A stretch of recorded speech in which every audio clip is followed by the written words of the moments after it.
ওলাখান যদি একটা হুটকি তরকারি থাকে যে কোনো মানে মাদানকে কো আর রাতকে কোতে আর কিন্তু লাগে না ও হুটকি তরকারি দিয়ে কিন্তু ভাত খাওয়া যায় পেট ভরে। তো দেখো আমি কিলাখান বানাই। হ্যালো এভরিওয়ান, আসসালামু আলাইকুম।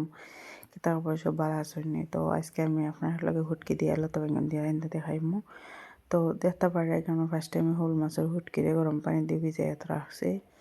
আর একটু লাগে চাই দিমো যাতে ময়লাটা আর কি পারে যায় হুটকিটা নরম হয়। তো দেখতে পারে আমি ভিজাই রাখছি। তো এইসি এখন লোয়ারি বই উন্দালা আগুন ধরাই লোয়ারি বই দিছি বইয়া তেল দিলাইছি। তো তেল দিয়া বিসমিল্লাহির রহমানির রহিম হইয়া দিলাইলাম লতা বেগুন তো তেলের মাঝে গরম তেলের মাঝে দিয়া দিব অল্প একটু হলুদের গুঁড়া আর অল্প একটু লবণ লবণ আর হলুদের গুঁড়া দিয়ে ভাড়াটিকে ভাজমো লতা বেগুনটা মানে যত সময় ধরে লতা বেগুনটা মানে পুরাপুরি ভাজা না হয়েছে তত সময় ধরে ভাজমো।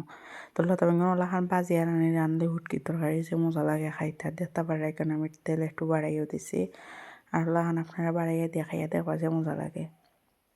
তো ফাঁকে দিয়ে আপনারা একটা কথা হইলে তো আমার ভিডিওটা যদি আপনার কাছে ভালো লাগে তাহলে অবশ্যই আমার চ্যানেলটা সাবস্ক্রাইব করবা প্লিজ আর লাইক কমেন্ট শেয়ার তো অবশ্যই করবা। তো দেখতে পারে এখানে ফার্স্টে আমি লতা বেগুনটা ভাজা আমার হয়ে গেছে। ওখন রসুন দিলাইছি, রসুন দিয়ে রসুনটা ব্রাউন কালার কইরা ওখন আমি এখানে দিলাম পেঁয়াজ। আর পেঁয়াজ কিন্তু আমি আমার ফলিয়া আন্দাজ মতো দিছি, বড় ছোটো ছোটো করে ফলিয়া দিছি আর কি। তো আপনার যা যা লাগান ভালো লাগবে লাগানো দিবা। তো আর ধোকা পেঁয়াজ ভাজা ভাজা হয়ে গেছে ওখানে এখানে দিলেছি পরিমাণ মতো লবণ আর লবণ দিয়ে এখানে দিব আমি কাঁচামরিচ দিয়ে ওখান দিলে আমি সব যত মশলা। তো এখানে বেশি কিছু তেমন হলে হলুদের গুঁড়া মরিচের গুঁড়া দিছি 1 চামচ হলুদের গুঁড়া, হাফ চামচ হলুদের গুঁড়া আর 1 চামচ মরিচের গুঁড়া যেহেতু কাঁচামরিচ বেশি দিছে তার লাগে। আর অল্প একটু পানি দিয়ে বালাটিকে মশলাটা কষাই নেব। আর মশলা যত বালা কষানি হইব আর কি বালা করে কষানি হইব তত তরকারিটা খাইতে মজা হইব বা টেস্ট হইব। আর দেখো আমার মশলায় তেল দিচ্ছে যখন আমি ক্লিন করে রাখা শৌলর হুটকি দিলাইছে। আমরা সিলেটি হলে শৌল কই বা শৌলও হয় যে যেটা হয় না কৌটোবালা। তো আমরা শোল মাছ হয় তো শোল মাছ দিয়ে লতা বেগুন দিয়ে রান্না মানে লম্বা বেগুন দিয়ে আমরা হয় লতা বেগুন।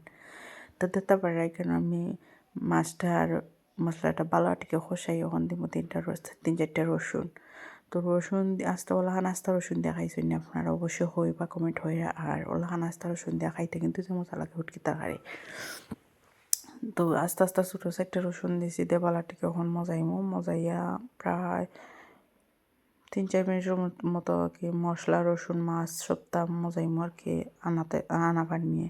তো অন্য অল্প একটু পানি দিমো ও হুটকিটা আর কি সিদ্ধ হওয়া লাগে। আর রসুনটা প্রপারলিভাবে সিদ্ধ হইতে আর কথা লাগে। তো দেখো আমি কতটা পানি দিছি, অল্প একটু পানি দিছি আর কিন্তু আমি বেশি পানি দিতাম না, লাস্টে দিতে একটু পানি দিব। তো দেখতে পারে এখানে আমার রসুন প্রায় মজেও গেছে ওখানে আমি কেন দিলাম বাজিয়ে রাখা লতা বেগুন। তো দেখো আমার লতা বেগুন কিন্তু বাজা গেছেও মানে হেজে গেছে আর কি। তো ওটা লাগে আর বেশি পানিও দেওয়া লাগতো না আর বেশি মজানিও লাগতো না, আমি কিন্তু মজাই লেছি সবটা। তো লতা বেগুন দিয়ে বেশি মজানির দরকার না, বেশি মজা হইলে লতা বেগুনটা ভাঙে যাইব মানে লেট হয়ে যাবো আর কি গলি যাইব। তো খাইতে মজা লাগতো না, ওলা খান আস্তে আস্তে তাহলে খাইতে মজা লাগে। তো দেখো আমি কত সুন্দর করে আলতোভাবে লাড়িয়া চাইয়া দিলাম।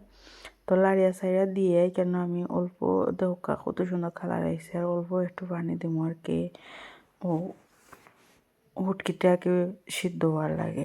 তো দেখো আমি বারবার লাড়ি চাড়িয়ে দিলাম, নাইলে তো কিন্তু মুড়ো লাগে যাবার, মুড়ো লাগে গেলে হুটকি তরকারি খাইতে মজা লাগে বা যে কোনো তরকারি খাইতে মজা লাগে না। আর দেখো আমি অল্প একটু পানি দিলাইছে আমি পরিমাণ মতো আর কি তুয়া দিছে যাতে বুনা বুনা হয়ে যায় আর সব সারা পানি টানি গেলে ক্যামেরা মাইলাইমো।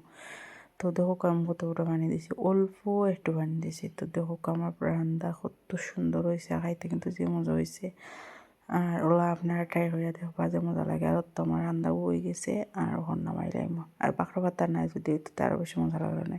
আজকের মতো সব ভালো থাকবা সুস্থ থাকবা, আল্লাহ হাফিজ।